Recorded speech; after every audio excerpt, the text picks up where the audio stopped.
بسم الله الرحمن الرحيم. الرحمن علم القرآن خلق الإنسان علمه البيان.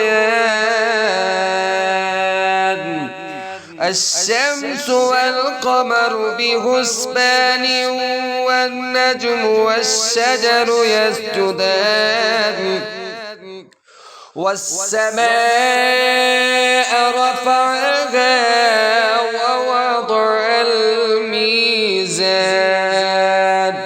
ألا تطغوا في الميزان وأقيموا الوزن بالقسط ولا تخسروا الميزان. والأرض وضعها للأنام فيها فاكهة والنخل ذات الأكمام والحب ذو العصف والريحان. فبأي آلاء ربكما تكذبان؟ خلق الإنسان من صلصال كالفخار وخلق الجن من مارج من نار. فبأي آلاء ربكما تكذبان؟ رب المشرقين ورب المغربين. فبأي آلاء ربكما تكذبان؟ مرج البحرين يلتقيان بينهما برزخ لا يبغيان. فبأي آلاء ربكما تكذبان؟ يخرج منهما اللؤلؤ والمرجان. فبأي آلاء ربكما تكذبان؟ وله الجوار المنشآت في البحر كالأعلام. فبأي آلاء ربكما تكذبان؟ كل من عليها فان ويبقى وجه ربك ذو الجلال والإكرام. فبأي آلاء ربكما تكذبان؟ يسأله من في السماوات والأرض كل يوم هو في شأن. فبأي آلاء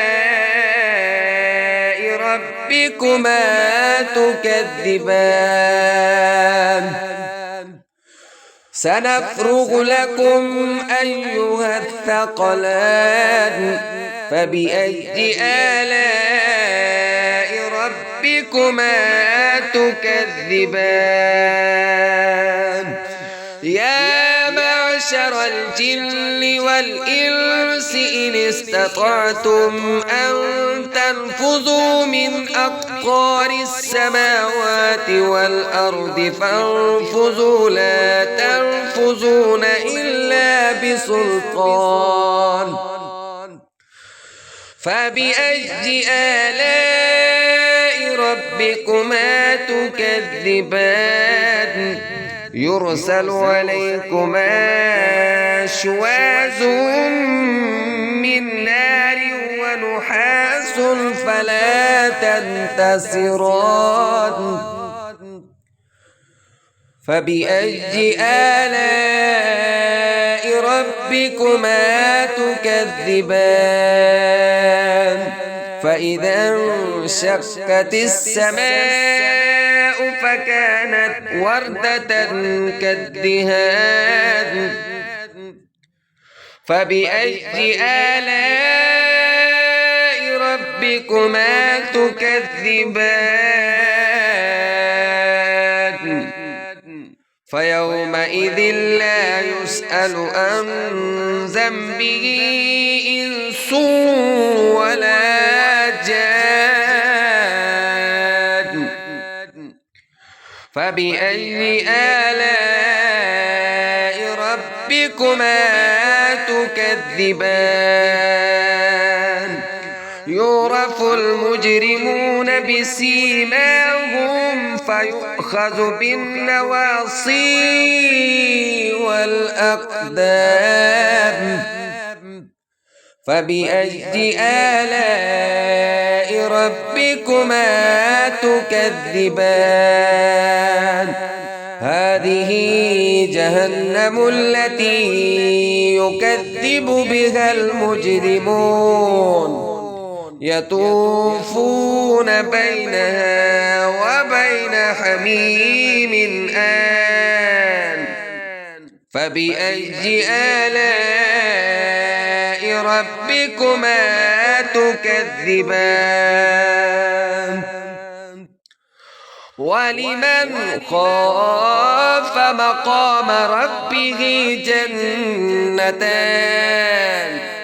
فبأي آلاء ربكما تكذبان ذواتا أفنان فبأي آلاء ربكما تكذبان فيهما عينان تجريان فبأي آلاء ربكما تكذبان فيهما من كل فاكهة زوجان فبأي آلاء ربكما تكذبان متكئين على فرش بطائنها من استبرق وجنى الجنتين دان فبأي آلاء ربكما تكذبان فيهن قاصرات الطرف لم يطمثهن إنس قبلهم ولا جان فبأي آلاء ربكما تكذبان كأنهن الياقوت والمرجان فبأي آلاء ربكما تكذبان هل جزاء الإحسان إلا الإحسان فبأي آلاء ربكما تكذبان ومن دونهما جنتان فبأي آلاء ربكما تكذبان مدهامتان فبأي آلاء ربكما تكذبان فيهما عينان نضاختان فبأي آلاء ربكما تكذبان فيهما فاكهة ونخل ورمان فبأي آلاء ربكما تكذبان فيهن خيرات حسان فبأي آلاء ربكما تكذبان حور مقصورات في الخيام فبأي آلاء ربكما تكذبان لم يطمثهن إنس قبلهم ولا جان فبأي آلاء ربكما تكذبان متكئين على رفرف خضر وأبقرج حسان فبأي آلاء ربكما تكذبان تبارك اسم ربك ذي الجلال والإكرام